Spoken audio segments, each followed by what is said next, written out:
सभी को नमस्कार। चाइल्ड कंजर्वेशन फाउंडेशन एवं सेवा भारती की यह 38वीं वेबिनार है। हम जी नमस्कार। लगातार 37 वेबिनार हम कवर कर चुके हैं। आज हम 38वीं वेबिनार में जुड़े हैं आप सभी के साथ। आज का विषय बेहद महत्वपूर्ण विषय है, बेहद संवेदनशील विषय है। किसी भी समाज के मूल चरित्र का निर्धारण उस समाज में बालकों के साथ किए जाने वाले व्यवहार से होता है। अगर हम आंकड़ों की बात करें, एनसीआरबी के डेटा के अनुसार 96.9% मामलों में बालकों के साथ होने वाले लैंगिक अपराध में कोई न कोई अपना परिचित व्यक्ति ही होता है। चाइल्ड एब्यूज इन इंडिया की एक रिपोर्ट है जो महिला बाल विकास के द्वारा कराई गई थी, सेंट्रल मिनिस्ट्री के द्वारा। उसके अनुसार 53.2% बालकों के साथ जीवन में एक या एक से ज्यादा बार यौन दुर्व्यवहार किया गया है। यहाँ पर ध्यान देने योग्य बात है कि एक बार अथवा एक से ज्यादा तरीके से, हर भिन्न तरीकों से उनका लैंगिक शोषण किया जाता है। 2017-18 के डेटा की अगर हम बात करें तो 109 बालकों के साथ प्रतिदिन देश में दुर्व्यवहार होता है, जो कि 2017 से 2018 में 22% की बढ़ोतरी हुई है। चाइल्ड सेक्सुअली एब्यूज नामक एक संस्था की भी रिपोर्ट है। उनके अनुसार यह समस्या सिर्फ भारत की नहीं है, पूरे वैश्विक पटल की समस्या है। 19.3% के साथ अफ्रीका पूरे विश्व में नंबर 1 है, जो मेल चाइल्ड के साथ अर्थात बालकों के साथ सेक्सुअली अब्यूज होता है। वहीं ऑस्ट्रेलिया 21.5% के साथ लड़कियों के मामले में दूसरे नंबर पर है। एशिया में यह प्रतिशत हम बात करते हैं तो 11.2% रह जाता है लड़कियों के लिए और 4% लड़कों के लिए रह जाता है। लैंगिक अपराध बालक समाज की सर्वाधिक कोमल कड़ी होता है। बालकों के साथ यौनिक दुर्व्यवहार सभ्यता के ग्रंथ की सबसे काली इबारत के तौर पर देखी जा सकती है। जिस बालक के साथ दुर्व्यवहार होता है वह जीवन भर केवल दैहिक पीड़ा ही नहीं अपितु घोर मानसिक वेदना, भय, असुरक्षा एवं संदेह आदि से ग्रसित हो जाता है। समय के साथ उसमें एकाकीपन बढ़ता जाता है और समाज के साथ सामंजस्य स्थापित करने में उसे बहुत सारी कठिनाइयों का सामना करना पड़ता है।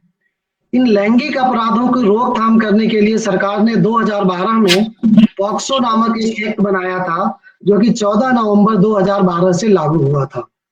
इस एक्ट में क्या प्रोविजंस हैं, किस प्रकार यह एक्ट समाज में होने वाले अपराधों के विरुद्ध एक हथियार के तौर पे प्रयोग होता है, इन सारी बातों पे विस्तार से चर्चा करने के लिए हमारे साथ जुड़ी हुई हैं कविता भंडारी जी।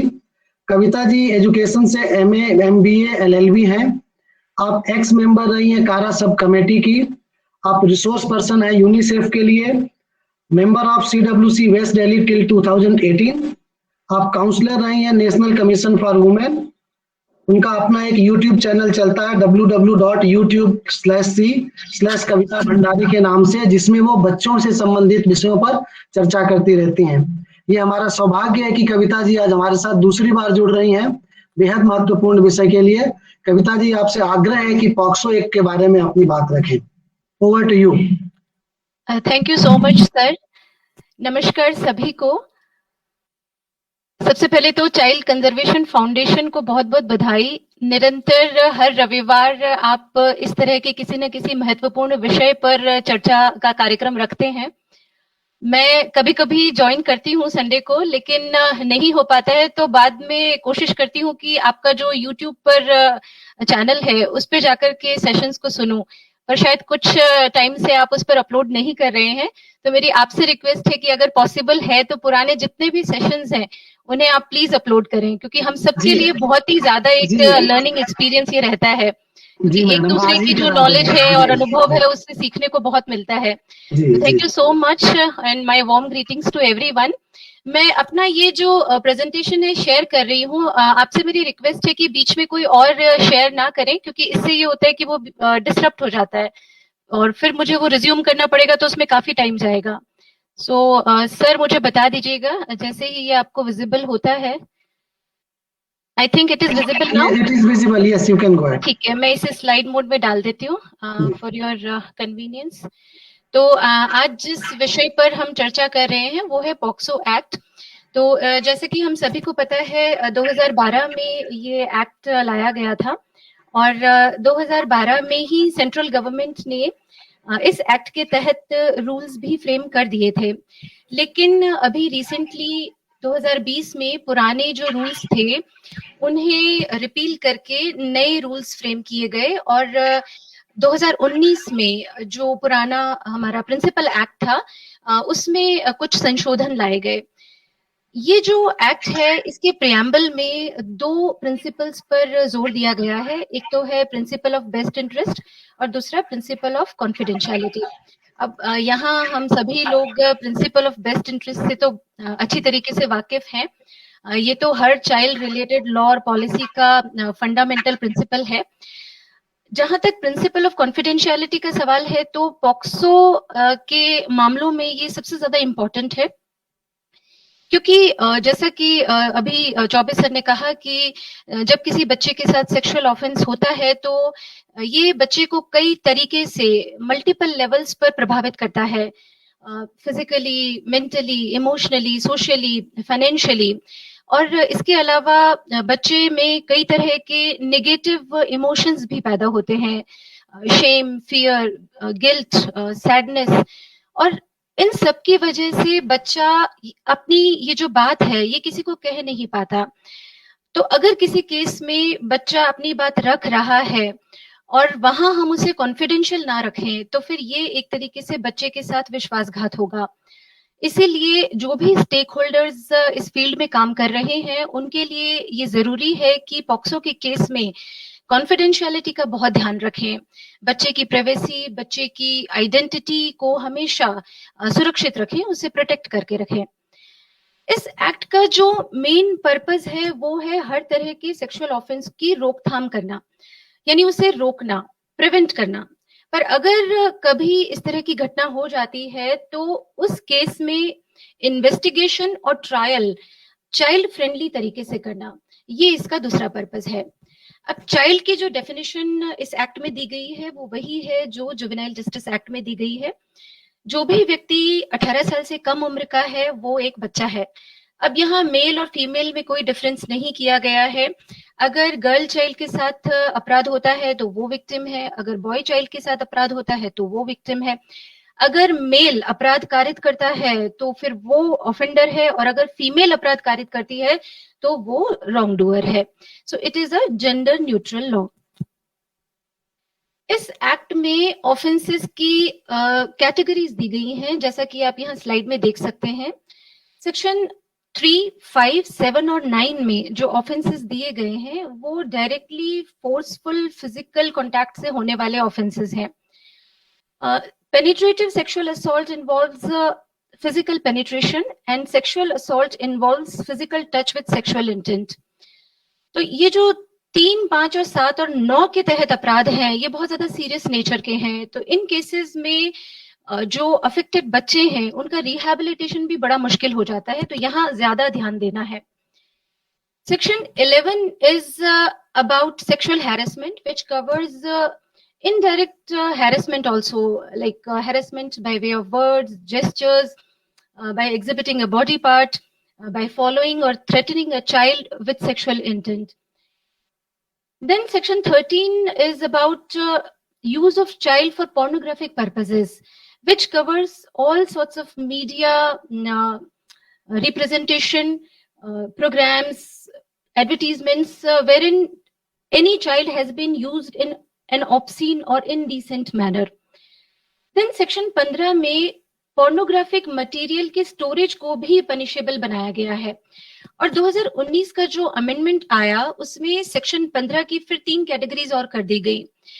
2019 में जो सेक्शन 4 और 6 में पनिशमेंट दी गई है उनको भी बढ़ा दिया गया। यहाँ आप इस स्लाइड में ऑफेंसेस और उनकी जो कॉरेस्पॉन्डिंग पनिशमेंट्स हैं वो देख सकते हैं।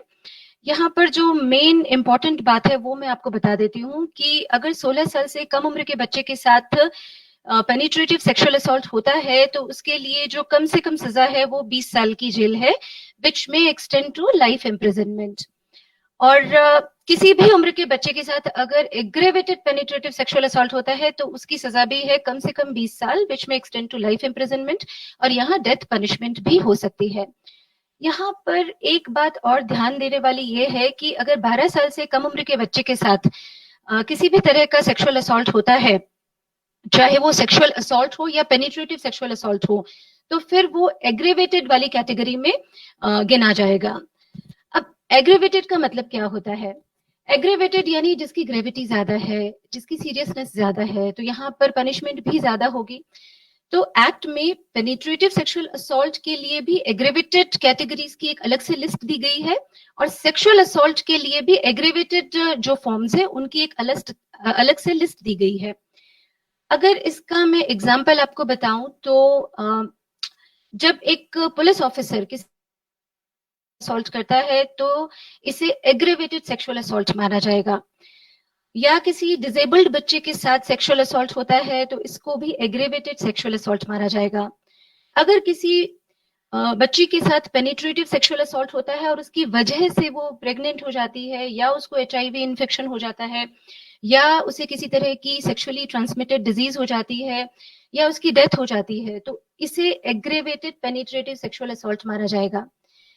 यहाँ पर ये समझना जरूरी है कि जो भी लोग चाइल्ड केयर, प्रोटेक्शन या वेलफेयर की फील्ड में काम कर रहे हैं, उनको ये पता होना चाहिए कि जब एक व्यक्ति बच्चे के साथ ट्रस्ट या अथॉरिटी की रिलेशनशिप में है या पोजीशन में है, और वही व्यक्ति उस बच्चे के साथ सेक्सुअल अब्यूज करता है, तो वहां उस व्यक्ति को एग्रेवेटेड वाली जो कैटेगरी है उसके तहत बुक किया जाएगा और प्रोसिक्यूट किया जाएगा।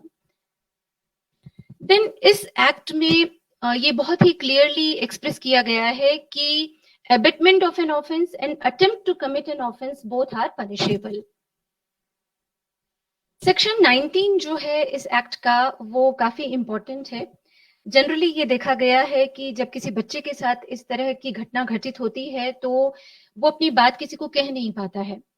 अगर कह भी देता है अपने परिवार वालों के साथ, तो ये देखा गया है कि परिवार ही या जो फैमिली मेंबर्स ही हैं वो उसे डिस्करेज करते हैं, उसे चुप करवा देते हैं। इसीलिए इस एक्ट के सेक्शन 19 में ये जिम्मेदारी हम सभी नागरिकों पर डाली गई है कि अगर हमें इस बात की जानकारी है कि किसी बच्चे के साथ सेक्सुअल अब्यूज हुआ है, या हमें ये जानकारी है कि ऐसा कोई अपराध होने की संभावना है, तो इसकी सूचना हमें पुलिस को देनी। अब यहाँ पर पुलिस की जब बात आती है तो दो ऑप्शंस दिए गए हैं एक्ट में ही। एक तो है स्पेशल जुवेनाइल पुलिस यूनिट और दूसरे है लोकल पुलिस।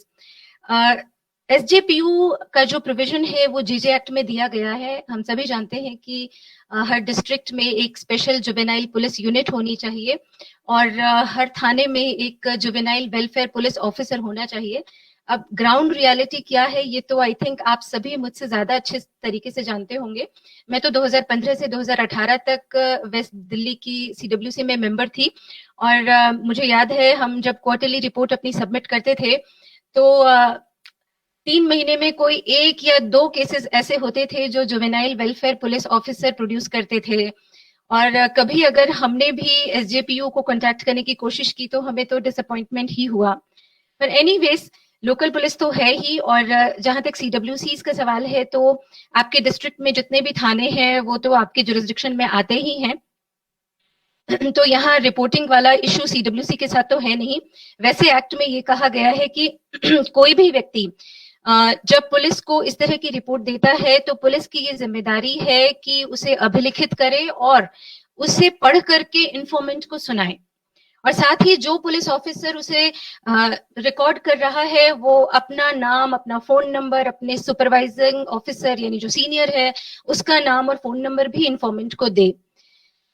जब इस तरह के से रिपोर्टिंग हो जाती है और केस रिकॉर्ड हो जाता है तो उसके बाद पुलिस की ये ड्यूटी है कि अगले 24 घंटों के अंदर अंदर ये जो रिपोर्ट है ये CWC तक भी पहुंचाए और स्पेशल कोर्ट तक भी पहुंचाए। पॉक्सो केसेस में जो विक्टिम बच्चे हैं उनके रिहैबिलिटेशन की एक बहुत बड़ी जिम्मेदारी CWC पर है। जब किसी बच्चे के साथ सेक्सुअल अब्यूज होता है तो वो CNCP है। तो यहाँ पर कोई भी पॉक्सो केस हो, उसकी report concern child welfare committee तक पहुंचाना बहुत जरूरी है। अगर आपके पास किसी केस के रिगार्डिंग रिपोर्ट नहीं पहुंचती है या न्यूज़पेपर वगैरह में आपको ये पता चलता है कि ऐसा कोई केस थाने में दर्ज हुआ है, तो आपको उस थाने से रिपोर्ट जरूर मंगवानी चाहिए। इंसिस्ट केस में और जहां बच्चे के पास कोई पेरेंटल या फैमिली सपोर्ट नहीं है, तो वहां पर बच्चे का कंसर्न सीडब्ल्यूसी में प्रोडक्शन, फिजिकल प्रोडक्शन कंपलसरी है। तो इस बात पर भी आपको गौर करना होगा। स्पेशल कोर्ट का यहाँ मतलब है the court which has powers of sessions court. And ये जो डेजिग्नेशन होता है पॉक्सो कोर्ट का, ये या तो पॉक्सो एक्ट के तहत होता है और it may be a court which has been designated as the children court under the provisions of the commissions for the protection of child rights act और any other law for the time being in force. So basically जो POCSO cases हैं वो एक special court सुनता है जिसके पास sessions court की पावर्स हैं। Then under section 21, failure to report or failure to record a case both have been made punishable. और यहाँ मैं आपका ध्यान इस बात पर आकर्षित करना चाहूंगी कि अगर किसी इंस्टीट्यूशन में इस तरह की कोई घटना घटित होती है, कोई ऐसा अपराध होता है और इंस्टीट्यूशन का इंचार्ज पुलिस को इसकी रिपोर्ट नहीं देता है, तो यहाँ पे जो नॉन रिपोर्टिंग के लिए पनिशमेंट है वो ज्यादा है। तो खास करके जो चाइल्ड केयर इंस्टीट्यूशंस हैं, उनके सुपरिंटेंडेंट्स को इस बारे में नॉलेज होनी चाहिए कि ऐसा प्रोविजन इस एक्ट में है। Then because the provisions of this act are so stringent, it was necessary to incorporate a section which could effectively prevent or control misuse or abuse of law. तो जो section 22 है उसमें ये provision दिया गया है कि अगर सेक्शन 3, 5, 7 और 9 के तहत कोई शिकायत दर्ज होती है और बाद में ये पता चलता है कि ये शिकायत झूठी थी और दुर्भावना के साथ दर्ज की गई थी, तो शिकायतकर्ता के खिलाफ कार्यवाही की जाएगी। अब एक बड़ा ही अनफॉर्चुनेट ट्रेंड चल पड़ा है, लोग बिना सोचे समझे एक दूसरे को हैरेस करने के लिए, डिफेम करने के लिए, यहाँ तक कि मनी एक्सटॉर्ट करने के लिए पॉक्सो के एलिगेशंस लगाने लगे हैं। खास करके जहां मैट्रिमोनियल डिस्प्यूट्स वाले केसेस हैं, वहां तो खुद बच्चे के माता पिता भी एक दूसरे के अगेंस्ट या एक दूसरे की के फैमिली मेंबर्स के अगेंस्ट पॉक्सो के एलिगेशन लगाने लगे हैं। एंड आई थिंक मुझे लगता है ऐसे केसेस सीडब्ल्यूसीज ने भी देखे होंगे जहां लोग चाइल्ड कस्टडी के लिए सीडब्ल्यूसीज के पास आने लगे हैं। हालांकि this is a misconception amongst public, because child welfare committee के पास मैरिटल डिस्कॉर्ड के केसेस में कस्टडी डिसाइड करने की कोई पावर नहीं है, ये पावर फैमिली कोर्ट के पास है। तो बेसिकली मेरा कहने का मतलब ये है कि लोगों को ये पता होना चाहिए कि फॉल्स कंप्लेंट या फॉल्स इंफॉर्मेशन देने के लिए इस एक्ट में इस तरह की पनिशमेंट प्रिस्क्राइब की गई है और इसके लिए आईपीसी में भी प्रोविजंस हैं। देन इसके बाद ये जानना भी जरूरी है कि जब किसी केस में रिपोर्टिंग हो जाती है तो उसके बाद क्या होता है। वैसे सीडब्ल्यूसी के सामने तो कई तरह के केसेस आते हैं, तो जहां बच्चा फैमिली के साथ है, उसे अपनी फैमिली का पूरा सपोर्ट मिल रहा है। जिन केसेस में बच्चे के साथ सेक्सुअल अब्यूज किसी आउटसाइडर ने किया है और फैमिली के साथ बच्चा रह रहा है, तो वहां तो सीडब्ल्यूसी का एज सच बहुत ज्यादा रोल नहीं है। लेकिन एज आई सेड, जैसे इंसेस्ट केस होता है या जिन केसेस में बच्चे के पास पेरेंटल फैमिली सपोर्ट नहीं है, तो वो केसेस तो सीडब्ल्यूसी के पास ही आते हैं। तो यहाँ पर जब पुलिस बच्चे के स्टेटमेंट रिकॉर्ड करती है तो ये ध्यान रखना जरूरी है कि जिस भी कंडीशन में बच्चा कंफर्टेबल फील करे वहीं पर पुलिस बच्चे के स्टेटमेंट रिकॉर्ड करे। तो हम तो अपने सीडब्ल्यूसी के ऑफिस में ही, हमारे पास एक हॉल था, तो उसमें एक कॉर्नर में काउंसलर का टेबल लगा रहता था, दूसरे कॉर्नर में जो लीगल एड काउंसिल अपॉइंटेड थे उनका टेबल लगा रहता था। तो वहीं पर हम पुलिस को बुला लेते थे और बच्चे के स्टेटमेंट रिकॉर्ड हो जाते थे। अगर पुलिस को उसी दिन इमीडिएटली आने में प्रॉब्लम होती थी तो देन ये ऑर्डर्स इश्यू हो जाते थे कि चाइल्ड केयर इंस्टीट्यूशन में वेलफेयर ऑफिसर की प्रेजेंस में पुलिस बच्चे के स्टेटमेंट रिकॉर्ड कर ले। देन CWCs को ये भी ध्यान रखना जरूरी है कि जहां तक पॉसिबल हो लेडी पुलिस ऑफिसर ही बच्चे के बयान ले, एंड जो रैंक है वो कम से कम सब इंस्पेक्टर का होना चाहिए। देन पुलिस यूनिफॉर्म में ना हो, और ये भी इंश्योर किया जाए कि कहीं भी किसी भी स्टेज पर बच्चे का सामना अक्यूज्ड के साथ ना हो। देन जब मजिस्ट्रेट बच्चे के स्टेटमेंट रिकॉर्ड करता है तो ये मजिस्ट्रेट की भी जिम्मेदारी है कि वो बच्चे को कंफर्टेबल फील कराए ताकि बच्चा प्रॉपरली अपने को एक्सप्रेस कर सके। और इसीलिए उस दौरान भी जब बच्चे के स्टेटमेंट मजिस्ट्रेट रिकॉर्ड कर रहा है तो ऐसे व्यक्ति को वहां अलाउ किया जाएगा जिस पर बच्चे को भरोसा है, और बच्चे का जो स्टेटमेंट है वो as it is verbatim record किया जाएगा। चाहे पुलिस बच्चे की स्टेटमेंट रिकॉर्ड कर रही हो या मजिस्ट्रेट बच्चे की स्टेटमेंट रिकॉर्ड कर रहा हो, दोनों ही सिचुएशंस में अगर किसी भी वजह से, जैसे कि ट्रॉमा की वजह से, डिसेबिलिटी की वजह से या लैंग्वेज बैरियर की वजह से बच्चा अगर सही तरीके से कम्युनिकेट नहीं कर पा रहा है तो फिर यहाँ एक्सपर्ट्स जैसे कि ट्रांसलेटर है, इंटरप्रेटर है, स्पेशल एजुकेटर है, इन्हें बुलाना चाहिए। और इस तरह के जो एक्सपर्ट्स हैं उनकी इंफॉर्मेशन, उनके contact numbers district child protection unit के पास होने चाहिए। Then medical consultation by a registered medical practitioner, and that too has to be conducted in presence of somebody in whom the child has trust or confidence. अगर ऐसा कोई भी व्यक्ति available नहीं है तो फिर जो मेडिकल इंस्टीट्यूशन का हेड है ये उसकी जिम्मेदारी है कि वो एक वुमन अटेंडेंट को यहाँ नॉमिनेट करे। और जहां पर भी विक्टिम गर्ल चाइल्ड है तो the medical examination will have to be conducted by a lady doctor. और जिन केसेस में अर्जेंट मेडिकल केयर की जरूरत है वहां पर डॉक्टर्स के लिए ये जरूरी है कि वो बच्चे को नेसेसरी ट्रीटमेंट और केयर प्रोवाइड करें। वहां डॉक्टर ये नहीं कह सकता है कि नहीं पहले आप FIR की कॉपी दिखाइए या आप CWC का ऑर्डर दिखाइए या आप कोर्ट का ऑर्डर दिखाइए तभी हम ट्रीटमेंट देंगे बच्चे को।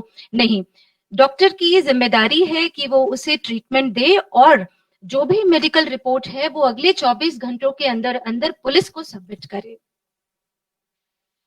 देन जैसे मैंने आपको बताया कि पॉक्सो की जो केसेस होते हैं वो पॉक्सो कोर्ट ही सुनता है।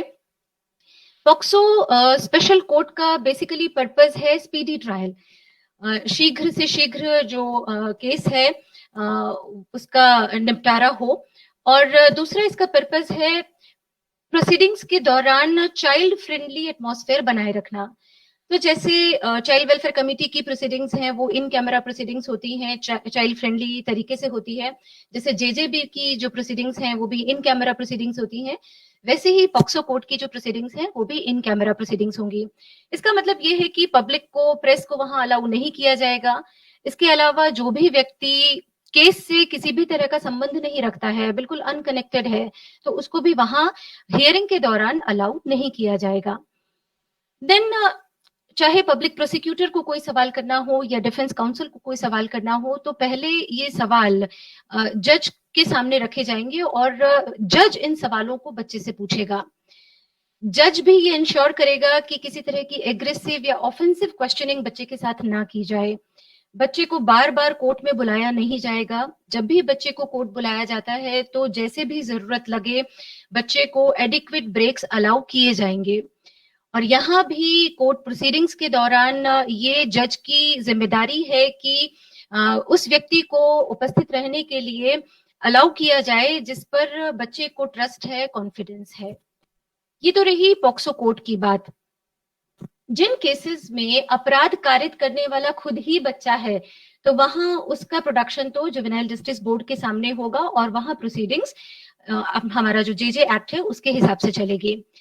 अब जो पॉक्सो केसेस होते हैं उनमें जब भी विक्टिम की एज को डिटरमाइन करना होता है या फिर अक्यूज्ड की एज को डिटरमाइन करना होता है, तो ये जो एज डिटर्मिनेशन है ये जेजे एक्ट के सेक्शन 94 के अनुसार ही किया जाता है। और यहाँ पर I would like to share a case with you all.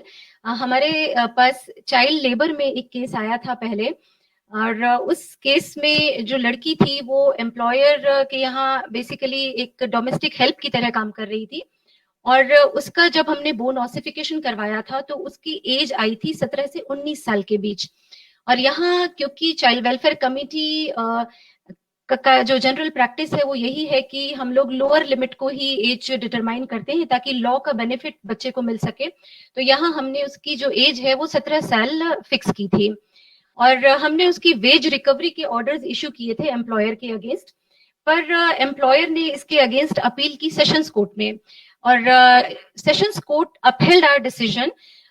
लेकिन क्योंकि इसमें पॉक्सो के भी चार्जेस थे, बाद में जो एम्प्लॉयर है उसने हाई कोर्ट में हमारे इस डिसीजन के अगेंस्ट अपील किया था। सेशंस कोर्ट ने जब हमारा डिसीजन अपहेल्ड किया तो उसके बाद, और हाई कोर्ट ने इसमें जो बच्ची की एज है वो 19 साल डिसाइड की, ये कहते हुए कि क्रिमिनल लॉ का ये एक बेसिक प्रिंसिपल है कि जो बेनिफिट ऑफ डाउट है वो अक्यूज्ड को जाएगा।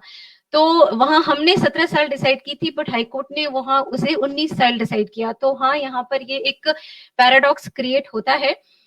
तो दिस इज अ कंसर्न, और इस तरह की कॉम्प्लेक्सिटीज लॉ में आगे आ जाती हैं। Another big concern is court delay, और कोर्ट डिलेज की वजह से ही जो स्पेशली पॉक्सो एक्ट में तो कोर्ट के लिए टाइमलाइन फिक्स की गई है। इसमें ये कहा गया है कि कोर्ट बच्चे की जो टेस्टिमनी है, जो एविडेंस है, वो 1 महीने के अंदर अंदर ले लेगा, और अगर उसमें कोई डिले होता है तो कोर्ट को उस डिले के जो रीजंस हैं वो रिकॉर्ड करने होंगे। और फिर भी जो भी सिचुएशन है, कोर्ट को ये कोशिश करनी चाहिए कि जहां तक पॉसिबल हो 1 साल के अंदर अंदर जो ट्रायल है वो फिनिश हो जाए और डिसीजन आ जाए। अब यहाँ पर भी सीडब्ल्यूसीज के लिए वहां प्रॉब्लम आ जाती है जहां चाइल्ड ट्रैफिकिंग वाले केसेस होते हैं, जहां बच्चा एक राज्य से दूसरे राज्य में लाया गया। ऐसे बहुत केसेस हमारे सामने आते हैं जहां पर चाइल्ड लेबर के केसेस हैं। बच्चे या तो खुद आ गए, अपने किसी रिश्तेदार के साथ एक राज्य से दूसरे राज्य में आए, एक डिस्ट्रिक्ट से दूसरे डिस्ट्रिक्ट में आए हैं, और जहां वो रह रहे हैं वहां उनके साथ अपराध हुआ। अब वहां जब केस शुरू होता है तो उसके साथ साथ में सीडब्ल्यूसीज बच्चे की जो ओरिजिनल फैमिली है उसको भी ढूंढने का प्रयास करती है। तो ऐसे में एक तरफ कोर्ट में पॉक्सो केस चल रहा है, दूसरी तरफ सीडब्ल्यूसी के सामने जब बच्चे की फैमिली आ जाती है, वो कस्टडी मांगती है, तो वहां ये इशू होता है कि बच्चे को फिर उस राज्य से वापस उसके जो होम स्टेट में है वहां पर कस्टडी देनी पड़ती है। तो यहाँ पर आपको जो भी फैक्ट्स एंड सर्कमस्टांसेस है वो सभी कुछ देखते हुए बच्चे के जो भी बेस्ट इंटरेस्ट में डिसीजन बनता है वो लेना होगा। और इस तरह के जो केसेस हैं वहां ये देखते रहना बहुत जरूरी है कि कोर्ट में किस स्टेज पर केस चल रहा है पॉक्सो का, और यहीं पर जो आपके लीगल एड काउंसिल्स हैं जो कि डिस्ट्रिक्ट लीगल सर्विसेज अथॉरिटीज के थ्रू अपॉइंट किए जाते हैं, उनका रोल काफी इंपॉर्टेंट है। और अगर आपके पास नहीं है लीगल एड काउंसिल्स, तो ये जो भी चेयरपर्सन्स हैं, मेंबर्स हैं, वो बिल्कुल डीएलएसए को इस बारे में इन्फॉर्म करके और इनका अपॉइंटमेंट करवा सकते हैं। इनफैक्ट जब कोर्ट में केस चलता है तो बच्चे के और भी लीगल राइट्स होते हैं जिस पर इन लीगल एड काउंसिल्स की नजर होनी चाहिए। They should be vigilant about it. For example court में भी प्रोसीडिंग्स के दौरान कभी भी बच्चे का आमना सामना अक्यूज से नहीं होना चाहिए। देन जब भी इंटरप्रेटर की या किसी एक्सपर्ट की जरूरत है तो इस तरह के एक्सपर्ट को अवेलेबल करना भी कोर्ट के लिए एक रिक्वायरमेंट होती है। तो यहाँ अगर आपको लगता है कि बच्चे को एक अलग से लॉयर की जरूरत है तो सीडब्ल्यूसी बिल्कुल डिस्ट्रिक्ट लीगल सर्विसेज अथॉरिटी को इस बारे में रिकमेंडेशन दे सकती है, क्योंकि लीगल असिस्टेंस बच्चे का एक राइट है और बच्चे के राइट को इंश्योर करना सीडब्ल्यूसी की जिम्मेदारी है। तो डीएलएसए जो लॉयर प्रोवाइड करेगी वो लीगल सर्विसेज अथॉरिटीज एक्ट 1987 के तहत प्रोवाइड किया जाता है, and that should be ensured by everyone. ये जो पॉक्सो एक्ट है और इसके तहत जो रूल्स बनाए गए हैं, इनका प्रॉपर इम्प्लीमेंटेशन हो रहा है या नहीं हो रहा है, ये देखने की जिम्मेदारी है एनसीपीसीआर की और स्टेट कमीशंस की। तो यहाँ चाइल्ड वेलफेयर कमिटी के जुरिस्डिक्शन में जो कोई स्पेसिफिक केस चल रहा है, उस केस की रिपोर्ट कमीशन मांग सकता है। Here CWC will have to submit a report, अगर इस तरह की कोई रिपोर्ट मांगी जाती है कमीशन के द्वारा तो। देन सीडब्ल्यूसीज के मेंबर्स जब भी चाइल्ड केयर इंस्टीट्यूशंस में जाएं तो ये जरूर देखें कि वहां के स्टाफ का रेगुलर पुलिस वेरिफिकेशन और बैकग्राउंड चेक हो रहा है और उनकी रेगुलर एक पीरियोडिक ट्रेनिंग, सेंसिटाइजिंग ट्रेनिंग हो रही है पॉक्सो एक्ट के अनुसार। Rule 4 is very significant because it talks about care and protection of a child.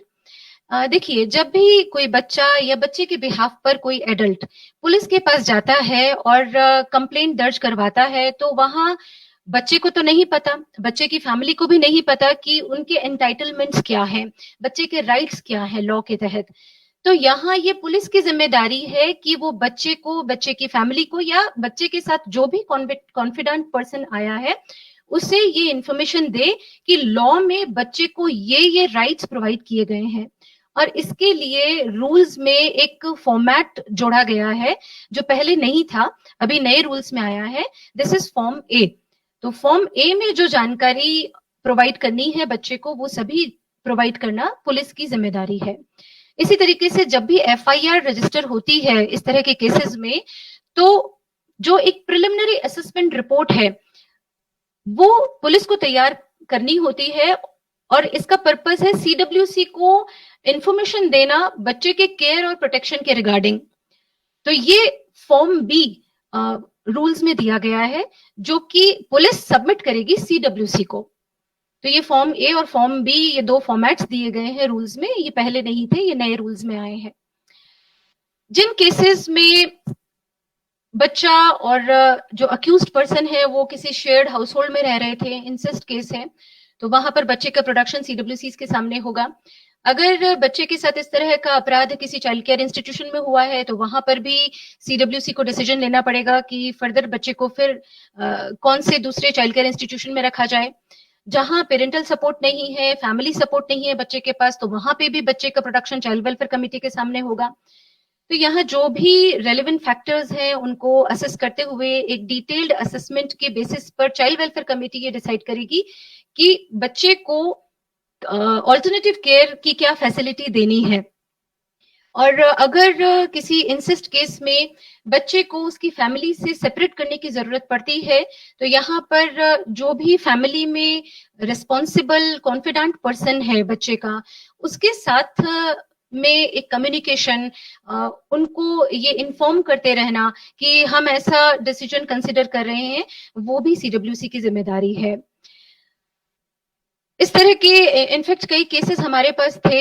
एक केस मुझे याद है जहां पर फादर वाज द कल्प्रिट और इसमें फादर को पुलिस अरेस्ट नहीं कर पाई थी काफी लंबे टाइम तक, तो मदर ने ही कंप्लेंट लॉन्च करवाई थी। फिर later on considering the safety and security of the child, हमने बच्चे को चाइल्ड केयर इंस्टीट्यूशन में रखा था और उस बच्ची की जो भी बुक्स थी वो मदर ने सीसीआई में ही भिजवा दी थी और पूरा 1 साल बच्ची वहीं पर रही थी और उसने एग्जाम भी सीसीआई में रहते हुए भी दिए थे, अपने फाइनल पेपर्स उसने वहीं से लिए थे। ऐसे एक और केस हमारे पास था जिसमें again father was the culprit और एक जो डॉटर थी वो तो विक्टिम थी और जो उसकी सिबलिंग थी शी वाज द विटनेस। तो उसमें भी जो दोनों बच्चियां थी वो चाइल्ड केयर इंस्टीट्यूशन में रही और पूरा 1 साल उन्होंने वहीं पर अपनी पढ़ाई की थी। तो इन दोनों केसेस में जब फादर को अरेस्ट कर लिया पुलिस ने, तभी हमने बच्ची को वापस मदर को रिस्टोर किया था। लेकिन इन दोनों केसेस में मदर को हमेशा इन्फॉर्म करते रहना बच्चे की वेलबींग के बारे में, देन मदर को सीसीआई में टाइमली बच्चे के साथ मिलना, ये सब कुछ अलाउ करना और कैसे इसमें आगे बढ़ना है, ये सब कुछ सीडब्ल्यूसी को ही देखना होता है। देन एक और बहुत इंपॉर्टेंट पॉइंट है और या एक मैं कहूँ इंपॉर्टेंट पावर है सीडब्ल्यूसी के पास, वो है सपोर्ट पर्सन अपॉइंट करने की पावर। और ये एक रिस्पॉन्सिबिलिटी भी है। हर केस में चाइल्ड वेलफेयर कमेटी बच्चे के साथ बातचीत करके और बच्चे के जो भी कॉन्फिडेंट पर्सन है उनके साथ बातचीत करके सपोर्ट पर्सन की जो फैसिलिटी है वो प्रोवाइड करेगी पॉक्सो केस में। अब सपोर्ट पर्सन किसे अपॉइंट किया जा सकता है, तो इसमें किसी ऑर्गेनाइजेशन को भी अपॉइंट किया जा सकता है। फर्दर वो ऑर्गेनाइजेशन अपने किसी केस वर्कर को यहाँ पर नॉमिनेट करेगी। किसी सोशल वर्कर को, इंडिविजुअल को भी अपॉइंट किया जा सकता है, या फिर डिस्ट्रिक्ट चाइल्ड प्रोटेक्शन यूनिट के किसी केस वर्कर को अपॉइंट किया जा सकता है, या अगर बच्चा चाइल्ड केयर इंस्टीट्यूशन में रह रहा है तो वहां वेलफेयर ऑफिसर को भी सपोर्ट पर्सन अपॉइंट किया जा सकता है। सपोर्ट पर्सन का जो मेन काम है वो है इन्वेस्टिगेशन और ट्रायल से रिलेटेड जो भी कार्यवाही चल रही है उसकी इंफॉर्मेशन बच्चे को देना, बच्चे की फैमिली को देना और उनको असिस्ट करना, उन्हें सपोर्ट करना। अगर बच्चा ये कहता है कि नहीं मुझे सपोर्ट पर्सन नहीं चाहिए, या बच्चे की फैमिली ये कहती है कि हमें सपोर्ट पर्सन नहीं चाहिए, तो सपोर्ट पर्सन की इस जो सर्विस को टर्मिनेट किया जाएगा। और यहाँ पर again CWC has the authority. यहाँ मैं यही कहूंगी कि CWC जब भी सपोर्ट पर्सन का ऑर्डर इशू करे तो 4 कॉपी हमेशा उसी टाइम साइन कर दें, ताकि एक कॉपी आपके पास खुद अपनी फाइल में रहे, एक सपोर्ट पर्सन के पास रहे, एक इन्वेस्टिगेटिंग ऑफिसर के पास रहे और एक कोर्ट के पास रहे। कोर्ट में ये इन्फॉर्म करने की जिम्मेदारी कि सपोर्ट पर्सन प्रोवाइड किया गया है बच्चे को, ये जिम्मेदारी इन्वेस्टिगेटिंग ऑफिसर की है। देन एक नया रूल ऐड हुआ है, and this is about special relief to the child और चाइल्ड्स फैमिली। जिन भी केसेस में CWC को ये लगता है कि फैमिली बहुत ही गरीब है और या फिर पॉक्सो केस की वजह से उसकी कंडीशन ऐसी हो गई है कि जो day to day essential needs हैं वो भी पूरी नहीं हो पा रही है उनकी, तो यहाँ फाइनेंशियल सपोर्ट देने के लिए CWC रिकमेंडेशन दे सकती है या तो डिस्ट्रिक्ट लीगल सर्विसेज अथॉरिटी को या फिर डिस्ट्रिक्ट चाइल्ड प्रोटेक्शन यूनिट को। तो जो बच्चा है या बच्चे की फैमिली है उनकी जो भी कंटिजेंसीज हैं that will be looked after by this particular relief. और यहाँ पर जो भी रिकमेंडेशन CWC देती है उस अमाउंट का जो पेमेंट है वो 1 सप्ताह के अंदर अंदर हो जाना चाहिए। ये पेमेंट या तो DLS से करेगी या फिर DCPU की तरफ से होगा। सो जो भी स्टेट फंड्स अवेलेबल हैं उनके थ्रू ये पेमेंट उस फैमिली को किया जाएगा। सो ये एक एक्स्ट्रा रिलीफ है जो CWC प्रोवाइड कर सकती है पॉक्सो फैमिलीज के लिए, जो पॉक्सो विक्टिम की फैमिली है उनके लिए, पॉक्सो विक्टिम के लिए। JJ एक्ट में जैसे हमारे पास ये प्रोविजन है कि हम स्पॉन्सरशिप या किसी और वेलफेयर स्कीम के साथ इस तरह की फैमिलीज को लिंक कर सकते हैं, तो ये भी एक एडिशनल प्रोविजन पॉक्सो रूल्स में दिया गया है। Then monetary compensation is a very big aspect of victim rehabilitation. तो यहाँ पर सेक्शन 33 में ये कहा गया है कि कंपनसेशन अवार्ड करने का जो पावर है वो पॉक्सो जज के पास है, और जो भी अप्रोप्रिएट केस जज को लगता है कि इमीडिएट रिलीफ की जरूरत है तो वहां पर जज इंटरिम कंपनसेशन भी अवार्ड कर सकता है। यहाँ कंपनसेशन कितना होगा, उसका अमाउंट क्या होगा, ये सब कुछ डिसाइड करने का जो पावर है वो पॉक्सो जज के पास है। और इस तरह के केसेस में जब डिसीजन अक्यूज्ड के अगेंस्ट जाता है, यानी अक्यूज्ड को कन्विक्ट डिक्लेयर कर दिया जाता है और उस पर फाइन लगाया जाता है, तो that fine will also be paid to the child. तो ये भी जो एक प्रोविजन है, CWC को इस बारे में अवेयर होना जरूरी है, क्योंकि ये फाइन बच्चे को अल्टीमेटली पे किया गया या नहीं पे किया गया ये CWC को देखना है। और यहाँ पर बच्चे का बैंक अकाउंट खुलना चाहिए, और कैसे खुलेगा ये डिस्ट्रिक्ट चाइल्ड प्रोटेक्शन यूनिट की मदद से या फिर सपोर्ट पर्सन की मदद से CWC इंश्योर करेगी कि बच्चे का बैंक अकाउंट खुले, और जो भी फाइन इम्पोज किया गया है कॉन्विक्ट के ऊपर वो फाइन बच्चे को पे किया जाए। So I think these were major points in the POCSO Act and POCSO rules. तो यहाँ पर आगे हम कोई आप बात शेयर करना चाहिए या क्वेश्चन पूछना चाहिए? जी मैम अभी हम thank you ma'am, question answer हम बाद में लेंगे। स्पेसिफिकली जो आपने 2 पॉइंट टच किया है, धारा 19 और form A and form B, that were the 2 points which I was actually looking for. धारा 19 में जो SJPU और पुलिस मेंशन्ड है, अभी तक ये होता था कि किसी ने सीडब्ल्यूसी को जानकारी दे दी और सीडब्ल्यूसी ने उसमें कार्रवाई कर लिया। एक्चुअली वो एसजेपीयू या पुलिस को ही इंफॉर्मेशन देना है, ठीक है, आपने सीडब्ल्यूसी को दे दिया, but the prime responsibility lies with SJPU और the police only, not to the CWC. एक ये मेजर चेंजेस है जो कि आई थिंक लॉन्ग टर्म में काफी इफेक्ट होने वाला है। And of course form A and B, अभी recently court has started asking investigating officer whether you have fulfilled the form A और नॉट। तो अब पुलिस की यह जिम्मेदारी बन गई है कि वो सीडब्ल्यूसी के साथ मिलके फॉर्म ए और फॉर्म बी भरे और साथ ही सपोर्ट पर्सन नियुक्त करे। तो ये दो चीजें बहुत अच्छी हुई हैं। Thank you very much ma'am. Will open the session after the second session. हमारे पास थोड़ा वक्त है, उसके बाद हम क्वेश्चन आंसर के लिए लेंगे। जब बचपन तुम्हारी गोद में आने से कतराने लगे, जब माँ की कोख से झांकती जिंदगी बाहर आने से घबराने लगे, तब समझो कि कुछ गलत है। जब किलकारियां सहम जाएं, जब तोतली बोलियां खामोश हो जाएं, तो समझो कि कुछ गलत है। जब बच्चे घबराने लगे तो समझो कि कुछ गलत है। ये ऐसी चीजें हैं जो समाज के लिए कतई उचित नहीं है। इस पे काम करने की आवश्यकता है। सीडब्ल्यूसी को संवेदनशीलता के साथ इन सारे मैटर्स को देखने की जरूरत है। एक और बेहद महत्वपूर्ण विषय जिस पे आज हम चर्चा करने जा रहे हैं, अभी रिसेंटली पार्लियामेंट में जेजे एक्ट में कुछ अमेंडमेंट्स किए गए हैं। कुछ 7-8 पॉइंट्स मैंने लिखे हैं, 1-2 पॉइंट मैं डिस्कस कर लेता हूं, उसके बाद ये सत्र ओपन रहेगा। जिसने भी पढ़ा है वो अपनी बात रखे कि इसके इम्प्लीकेशंस क्या आने वाले हैं और इससे क्या इफेक्ट होने वाला। एक पॉइंट जो मुझे लग रहा है काफी महत्वपूर्ण चेंजेस के नाम पे है, चेंज जो हुआ है स्पेसिफिकली जो हमारी चाइल्ड वेलफेयर कमेटी की अपॉइंटमेंट होता है, और अपॉइंटमेंट में जो हमको अर्हताएं दी हुई हैं कि जो ये अर्हताएं होनी चाहिए, उसमें जो चेंज किया गया है उसके बारे में मैं थोड़ा सा एक पॉइंट रखना चाहूंगा।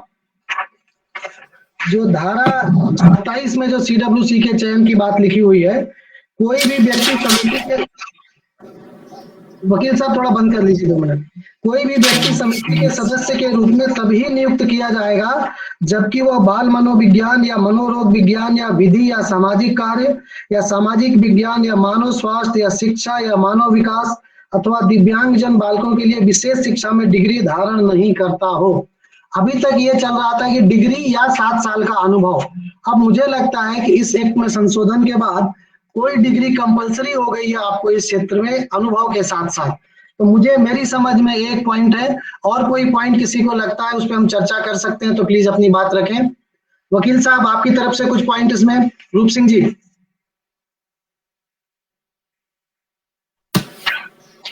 सर जी बोलिए।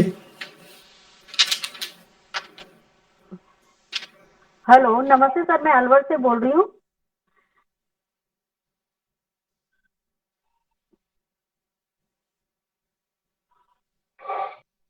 जी मैम बोले।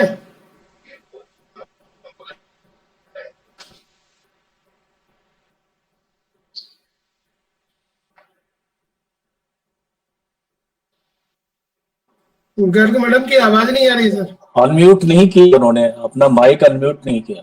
हाँ माइक अनम्यूट अब हो गया। सॉरी, हाँ सॉरी सर। मैं ये बताना डायरेक्ट में प्रावधान है पूरी तरह कि चाइल्ड वेलफेयर कमेटी में जब भी नियुक्तियां होंगी महिला मेंबर का होना कंपलसरी है। मगर जब मेरा टेन्योर कंप्लीट हुआ और या नई नियुक्तियां हुई 2020 मार्च में, तो यहाँ कोई भी महिला मेंबर की नियुक्ति नहीं हुई है और अब तक बिना महिला मेंबर के सीडब्ल्यूसी रन कर रही है। और मुझे पता लगता रहता है क्योंकि मैं इन सबसे जुड़ी हूँ और वहाँ इतनी प्रॉब्लम्स आ रही हैं। तो इसके लिए कोई एक ये बिल्कुल, जबकि एक्ट में लिखा है तो ऐसा क्यों नहीं होता है? मतलब काफी डिस्ट्रिक्ट में है राजस्थान में।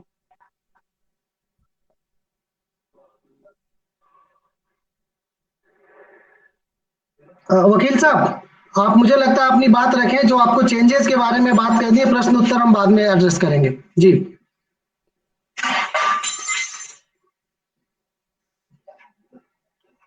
वकील साहब आपका माइक बंद है। जी आवाज आ रही है? जी बोले सर ये 5-7 पॉइंट मैंने निकाले हुए सर, जो आपने मुझे कॉपी भेजी थी। जी ये इसका जो मूल जो आपके एक्ट का नाम था किशोर न्याय बालकों की देखरेख और संरक्षण अधिनियम 2000 वाला, जो इसका अमेंडमेंट था, हाँ। इसमें इन्होंने ये किया है कि बाल गृह शब्दों के स्थान पर जो लिखा जाएगा बालक देखरेख संस्था, जी बालक देखरेख संस्था शब्द रखे जाने का इन्होंने ये इसमें प्रावधान किया है। जी जिला मजिस्ट्रेट के अंतर्गत जिले का अपर जिला मजिस्ट्रेट भी आएगा। जी एक सेकंड पार्ट इन्होंने और कर दिया है। जी ये सेक्शन की एक्ट की धारा 54 के अंतर्गत ने एक प्रोविजन किया, किए तो बहुत सारे हैं लेकिन मैंने जो मैनुअल निकाले हुए हैं कि जिला बालक संरक्षण एकक के राज्य सरकार, जो राज्य सरकार वर्ड्स था ना सर, राज्य सरकार शब्दों के स्थान पर जिला मजिस्ट्रेट शब्द रखे जाए। ठीक है सर। और जो पनिशमेंट वाला पार्ट था 7 ईयर और 3 इयर्स वाला, तो इन्होंने कहा कि जो 7 इयर्स की जो सजा वाला पार्ट है ये अपराध संज्ञेय होगा और अजमानती होगा, ऐसा इन्होंने लिया हुआ है। और लास्ट इन्होंने जो लिखा हुआ है इसका जो पूरा मूल स्वरूप है कि संपूर्ण सिस्टम की जो देखभाल थी ना, अब इसमें जिलाधिकारी की दे दी है, उसके अंडर ही सारी की सारी मॉनिटरिंग चलेगा। ठीक सर।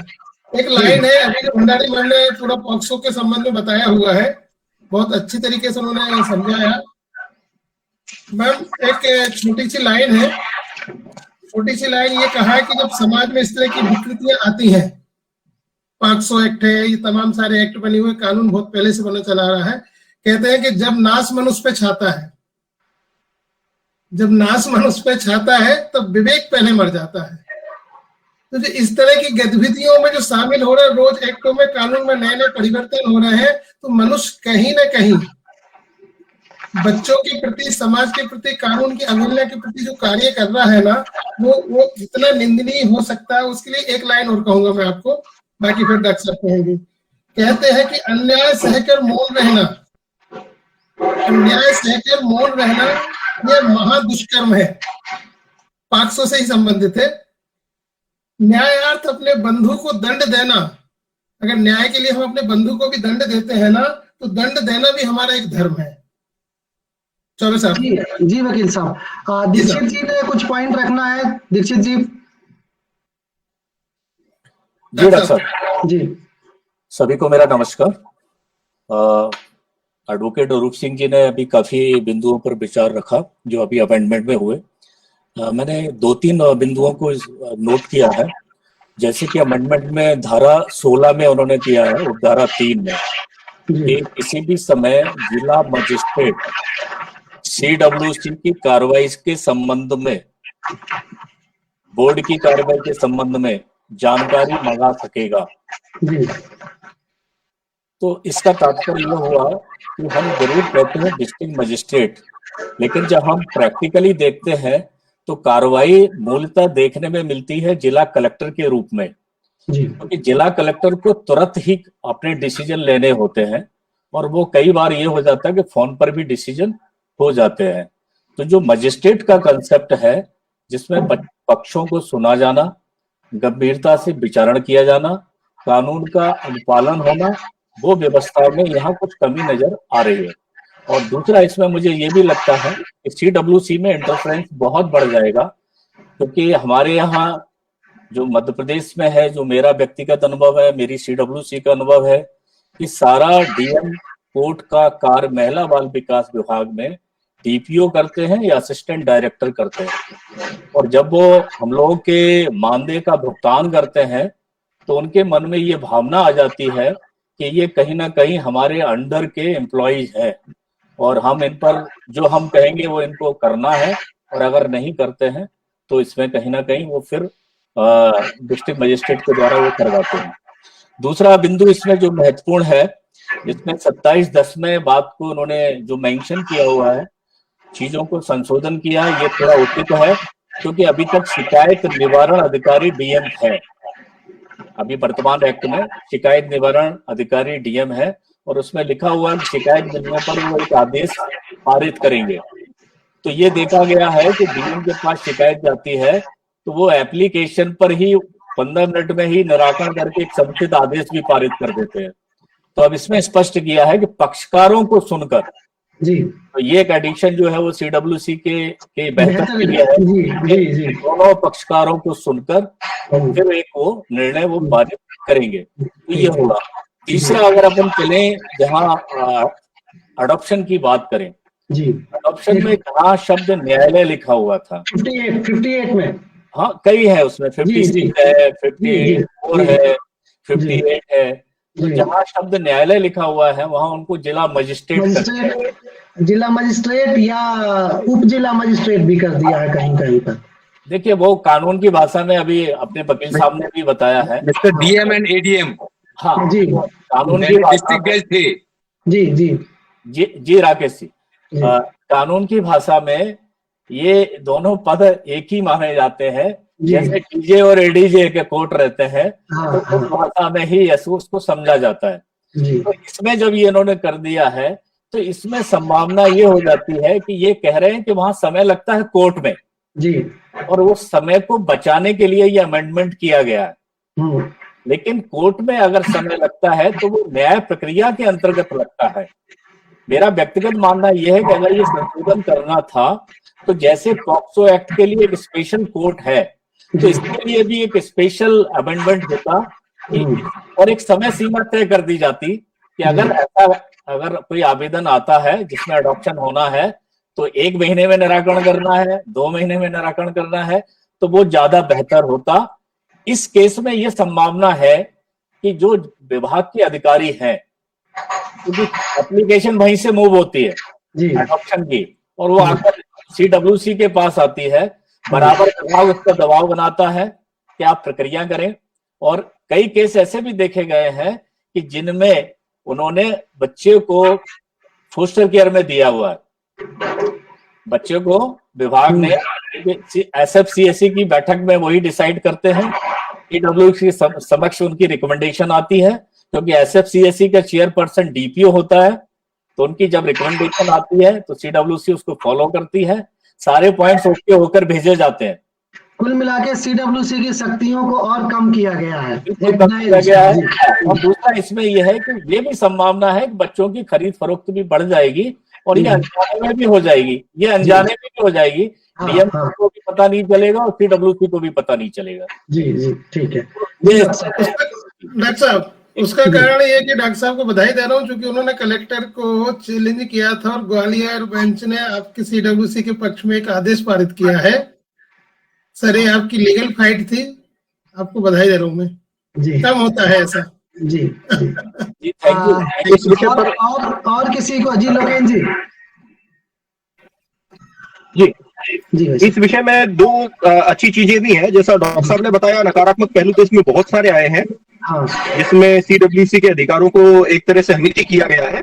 जी, और 2 चीजें जो पहले ध्यान में आ रही थी कि बालकों के खिलाफ जो होने वाले अपराध थे, उन अपराधों में कौन से संज्ञेय है और कौन से असंज्ञेय है, इसको परिभाषित नहीं किया गया था। लेकिन अभी इसमें स्पष्ट परिभाषित कर दिया है कि इस अधिनियम के अंतर्गत यदि 7 वर्ष से अधिक का कारावास किसी अपराध में घोषित किया गया है, तो ऐसी स्थिति में वो संज्ञेय और अजमानतीय होगा, और जिसमें 7 वर्ष से कम का अपराध है तो वो असंज्ञेय और जमानतीय होगा।